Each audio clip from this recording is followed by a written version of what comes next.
નમસ્કાર દોસ્તો, સુપરફાસ્ટ તાજા સમાચારમાં તમારું સ્વાગત છે। દેશ, દુનિયા અને ગુજરાતના તાજા, મોટા અને સૌથી મહત્વપૂર્ણ સમાચાર જાણીએ તે પહેલા તમે ચેનલમાં નવા હોય તો ચેનલને જરૂરથી સબસ્ક્રાઇબ કરીને વિડીયોને લાઇક કરી દેજો।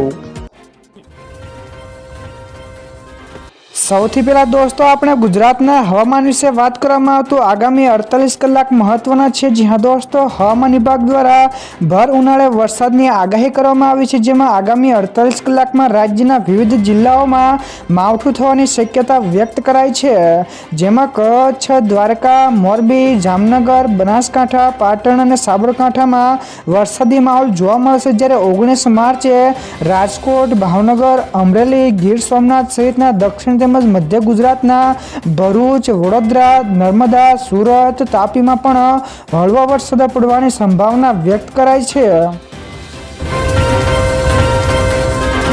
તો દોસ્તો, બીજા સૌથી મોટા સમાચાર સામે આવ્યા છે। ભારતે કરી બતાવ્યું તો ગેસ અછતને લઈને સારા સમાચાર। જ્યાં દોસ્તો એલપીજી ગેસને લઈને આવી રહેલું શિવાલિક જહાજ ગુજરાતની હદ એવા કચ્છના અખાતમાં એન્ટ્રી લઈ લીધી છે। જો કે આજે પણ નંદાદેવી નામનું બીજું જહાજ કંડલા પોર્ટ ઉપર આવશે। તો આ બંને જહાજો હોર્મુઝ ખાડી પાર કરીને આવ્યા છે। તો શિવાલિક અને નંદાદેવી જહાજોમાં કુલ 92,700 મેટ્રિક ટન એલપીજી ગેસ છે। તો આ ગેસ દેશમાં ચાલી રહેલા ગેસ અછતોને દૂર કરશે। તો દોસ્તો, ત્યાર પછી આગળ વધુ એક સૌથી મોટા સમાચાર મળ્યા છે। ક્રૂડ ઓઇલની કિંમતો $106 પ્રતિ બેરલ ઉપર પહોંચી છે। જી હા દોસ્તો, ગઈકાલે વૈશ્વિક તેલ બજારમાં તીવ્ર ઉછાળો જોવા મળ્યો છે, જેમાં માનક બ્રેન્ટ ક્રૂડનો ભાવ આશરે $106 પ્રતિ બેરલ સુધી પહોંચી ગયો છે અને દિવસના સૌથી ઊંચા સ્તરની આસપાસ રહ્યો છે। તો આ પહેલા શુક્રવારે બ્રેન્ટ ક્રૂડ $103.14 ઉપર બંધ થયો હતો, જે ઓગસ્ટ 2022 પછીનું સૌથી ઊંચું સ્તર છે। તો ગયા સપ્તાહે પણ તેની કિંમતમાં 11% વધુનો ઉછાળો નોંધાયો હતો। તો દોસ્તો, બીજા સૌથી અગત્યના સમાચાર સામે આવ્યા છે। યુદ્ધના માહોલ વચ્ચે ભારતને મોટો ઝટકો। જી હા દોસ્તો, વાણિજ્ય મંત્રાલયે જથ્થાબંધ ફુગાવાના આંકડાઓ જાહેર કર્યા છે, જે દર્શાવે છે કે ફેબ્રુઆરીમાં જથ્થાબંધ ફુગાવો વધીને 2.13% થયો છે। તો આ ફુગાવા માટે 12 મહિનાનો ઉચ્ચતર સ્તર છે। તો આ પહેલા જાન્યુઆરી 2026માં જથ્થાબંધ ફુગાવો 1.81% હતો, જ્યારે ડિસેમ્બરમાં તે 0.83%નો હતો। તો નિષ્ણાતો માને છે કે જો અમેરિકા, ઇઝરાયલ તેમજ ઈરાન વચ્ચેનો સંઘર્ષ લાંબો ચાલશે તો ક્રૂડ ઓઇલના ભાવ પ્રતિ બેરલ $150 સુધી પણ વધી શકે છે। ત્યાર પછી દોસ્તો, આગળ વધુ એક સૌથી અગત્યના સમાચાર ભયંકર વાવાઝોડું, તો 2 લોકોના મોત। જી હા દોસ્તો, ઓડિશાના મયુરભંજ જિલ્લામાં ભયંકર વાવાઝોડું આવ્યું છે। તો અચાનક જ ત્રાટકેલા ભયાનક વાવાઝોડાએ સમગ્ર વિસ્તારમાં ભારે વિનાશ વેર્યો હતો, જેમાં 2 વ્યક્તિઓએ જીવ ગુમાવ્યા છે તેમજ 5થી વધારે લોકો ગંભીર રીતે ઇજાગ્રસ્ત થયા છે। તો આ કુદરતી આફતમાં 200થી વધારે કાચા તેમજ પાકા મકાનોને પણ વ્યાપક પ્રમાણમાં નુકસાન પહોંચ્યું હોવાના પણ અહેવાલો છે। ત્યારબાદ દોસ્તો, ફટાફટ આગળના બીજા સમાચારની વાત કરવામાં તો ગુજરાતમાં 21 લાખથી વધારે કેસ પેન્ડિંગ છે। જી હા દોસ્તો, ગુજરાતના ન્યાયતંત્રમાં પડતર કેસોની સંખ્યા ચિંતાજનક સ્તરે પહોંચી છે। તો હાઈકોર્ટમાં 1.74 લાખ અને નીચલી અદાલતોમાં 19.67 લાખ કેસ ચુકાદાની રાહમાં છે। તો સ્ટાફની અછત તેમજ વધતી ગુનાખોરીને કારણે કેસોનો ભરાવો થઈ રહ્યો છે। તો સમગ્ર દેશમાં સુપ્રીમ કોર્ટમાં 82,755 અને હાઈકોર્ટમાં 63.61 લાખ કેસ બાકી છે, તેમજ રાજ્યમાં ખાસ કરીને સિવિલ તેમજ ક્રિમિનલ કેસોનો નિકાલ પણ ન્યાયતંત્ર માટે મોટો પડકાર બની રહ્યો છે। તો દોસ્તો, બીજા સૌથી મહત્વપૂર્ણ સમાચાર સામે આવ્યા છે। ઈરાન યુદ્ધમાં અમેરિકા જાતે જ ગૂંચવાયું છે। જી હા દોસ્તો, 2 અઠવાડિયાના યુદ્ધ બાદ રાષ્ટ્રપતિ ટ્રમ્પ ટૂંક સમયમાં જીતની ઘોષણા કરી શકે છે। તો ઈરાનનું નૌકાદળ અને મિસાઇલ ભંડાર નષ્ટ થયા હોવા છતાં અમેરિકાના રાજકીય ઉદ્દેશ્યો હજુ અધૂરા છે। તો ઈરાનમાં શાસન પરિવર્તન થયું નથી તેમજ હોર્મુઝ સ્ટ્રેટમાં અવરોધોના કારણે વૈશ્વિક ઓઇલ બજારમાં પણ ભારે ઉથલપાથલ છે। તો નિષ્ણાતો માને છે કે જો ઈરાન વળતા પ્રહારો ચાલુ રાખશે તો અમેરિકા માટે આ યુદ્ધમાંથી બહાર નીકળવું ખૂબ જ મુશ્કેલ બની શકે છે।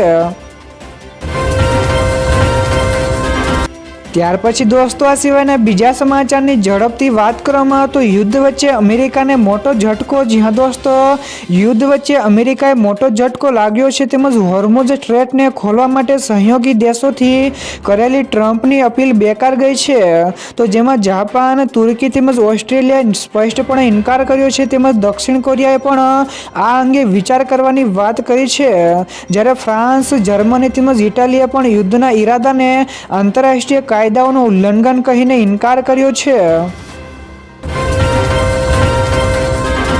ત્યાર પછી દોસ્તો આ સિવાયના બીજા સમાચારની ઝડપથી વાત કરવામાં આવે તો સોના અને ચાંદીના ભાવમાં મોટો ઘટાડો. જી હા દોસ્તો, વૈશ્વિક યુદ્ધ તેમજ આર્થિક અસ્થિરતા વચ્ચે ગઈકાલે ભારતીય બજારમાં સોના અને ચાંદીના ભાવ ગગડ્યા છે. તો એમસીએક્સ ઉપર એપ્રિલ ડિલિવરીવાળું સોનું ₹1800 ઘટીને ₹1,56,650 પ્રતિ 10 ગ્રામ ઉપર આવી ગયું છે.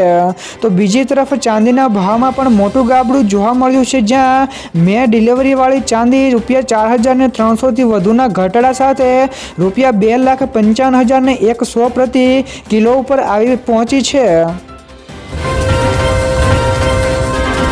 તો દોસ્તો બીજા સૌથી મોટા સમાચાર સામે આવ્યા છે. ઈરાન યુદ્ધ અંગે અમેરિકાએ ₹1 લાખ કરોડ ખર્ચ્યા છે. જી હા દોસ્તો, અમેરિકાના નેશનલ ઇકોનોમિક કાઉન્સિલના ડાયરેક્ટર કેવિન હેસેટે જણાવ્યું છે કે ઈરાન સાથેના સંઘર્ષમાં અત્યાર સુધીમાં અમેરિકાએ અંદાજે $12 અબજ એટલે કે આશરે ₹1 લાખ કરોડથી વધુ રૂપિયાનો ખર્ચ થયો છે. તો પેન્ટાગોનના મત અનુસાર પ્રથમ સપ્તાહમાં જ $11.3 અબજનો ખર્ચ થવાનો અંદાજ હતો. તો હેસેટે પણ ઉમેર્યું છે કે હાલ પૂરતા સંસાધનો ઉપલબ્ધ છે, પરંતુ જો વધુ નાણાંની જરૂર પડશે તો સરકાર વધારાના બજેટ માટે અમેરિકી કોંગ્રેસની મંજૂરી મેળવવા માટે સંપર્ક કરી શકે છે. તો દોસ્તો ત્યાર પછી આગળ વધુ એક સૌથી મોટા સમાચાર મળ્યા છે. ઈરાનનો દાવો છે કે હોર્મુઝ સ્ટ્રેટમાં સ્માર્ટ કંટ્રોલ લાગુ થયું છે. જી હા દોસ્તો, ઈરાને સ્પષ્ટતા કરી છે કે તેણે હોર્મુઝ સ્ટ્રેટ માટે સંપૂર્ણપણે બંધ કર્યો નથી, પરંતુ ત્યાં સ્માર્ટ કંટ્રોલ વ્યવસ્થા અમલી બનાવી છે. તો આ અંતર્ગત માત્ર અમેરિકા, ઇઝરાયલ તેમજ તેમના સાથી દેશો માટે જ આ રસ્તો બંધ છે. તો રાહતના સમાચાર એ છે કે ઈરાને ભારતીય ઓઇલ ટેન્કરોને પસાર થવાની મંજૂરી આપી છે. જ્યારે અમેરિકા આંતરરાષ્ટ્રીય સપ્લાય રોકવાને આરોપ લગાવી રહ્યું છે, ત્યારે ઈરાને પણ તેને પ્રોપેગેન્ડા ગણાવ્યો છે. તો દોસ્તો બીજા સૌથી અગત્યના સમાચાર સામે આવ્યા છે. ટોપ 10 કંપનીઓએ ₹4.48 લાખ કરોડ ગુમાવ્યા છે. જી હા દોસ્તો, શેર બજારમાં ગત અઠવાડિયે ભારે વેચવાલી રહેતા દેશની ટોપ 10 કંપનીઓની માર્કેટ વેલ્યુમાં ₹4.48 લાખ કરોડનો જંગી ઘટાડો થયો છે. તો એસબીઆઈમાં સૌથી વધારે લૂઝર્સ રહી છે, જેની વેલ્યુ ₹89,306 કરોડ ઘટીને ₹9.66 લાખ કરોડની થઈ ગઈ છે. તો આ સિવાય એચડીએફસી બેંકને ₹61,715 કરોડ અને બજાજ ફાઇનાન્સને ₹59,082 કરોડનું નુકસાન થયું છે. તો રિલાયન્સ, ટીએસસી તેમજ એલઆઈસી સહિતની દિગ્ગજ કંપનીઓના માર્કેટ કેપમાં પણ ગાબડાઓ પડ્યા છે. ત્યાર પછી દોસ્તો આગળ વધુ એક સૌથી અગત્યના સમાચાર મળ્યા છે. ધ ઓશન ક્લીનઅપનો નવો રેકોર્ડ. જી હા દોસ્તો, પેસિફિક મહાસાગરમાંથી પ્લાસ્ટિકને કાઢવા માટે ચાલી રહેલા ધ ઓશન ક્લીનઅપ પ્રોજેક્ટે એક નવો ઇતિહાસ રચ્યો છે. તો તેમણે અત્યાર સુધીનો સૌથી મોટો પ્લાસ્ટિક આઇલેન્ડ એટલે કે કચરાઓનો ઢગલો સફળતાપૂર્વક દૂર કર્યો છે. તો આ કચરાને રિસાયકલ કરીને તેને હવે તેમાંથી સનગ્લાસીસ એટલે કે ચશ્માઓ તેમજ બૂટો બનાવવામાં આવશે. તો આ મિશન સાબિત કરે છે કે જો ટેકનોલોજી અને દ્રઢ ઈચ્છા શક્તિ હોય તો આપણે પ્રકૃતિમાં થયેલું નુકસાન પણ સુધારી શકીએ છીએ. ત્યારબાદ દોસ્તો ફટાફટ આગળના બીજા સમાચારની વાત કરવામાં તો સ્માર્ટ કોન્ટેક્ટ લેન્સ. જી હા દોસ્તો, એક ટેક કોન્ફરન્સમાં એવા કોન્ટેક્ટ લેન્સ રજૂ કરવામાં આવ્યા છે જે તમારી આંખ સામે સીધું જ ડિજિટલ ડિસ્પ્લે આવી શકે છે. તો આ લેન્સ પહેર્યા પછી તમે રસ્તો જોતી વખતે જ ગૂગલ મેપ્સના એરો તમારી સામે હવામાં તરતા જોઈ શકશો. તો તે ડાયાબિટીસના દર્દીઓના આંસુ દ્વારા તેમના ગ્લુકોઝ લેવલને પણ તપાસ પણ કરી શકે છે. તો આ સિવાય આ લેન્સ સ્માર્ટફોનની જરૂરિયાતોને પણ સાવ ઓછી કરી દેવાની ક્ષમતાઓ ધરાવે છે.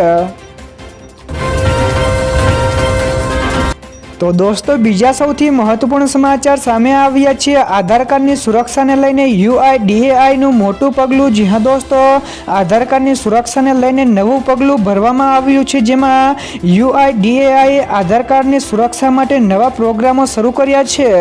તો આ પ્રોગ્રામ આધાર કાર્ડની સુરક્ષા પ્રણાલીને વધારે મજબૂત બનાવશે, તેમજ UIDAIએ આ બિગ બાઉન્ટિંગ પ્રોગ્રામ આધાર કાર્ડની સાયબર સિક્યુરિટીને મજબૂત બનાવવા માટે શરૂ કર્યું છે, જેમાં અનુભવી સાયબર સિક્યુરિટી એક્સપર્ટ એથેન્ટિકલ હેકર્સને પણ સામેલ કરવામાં આવ્યા છે।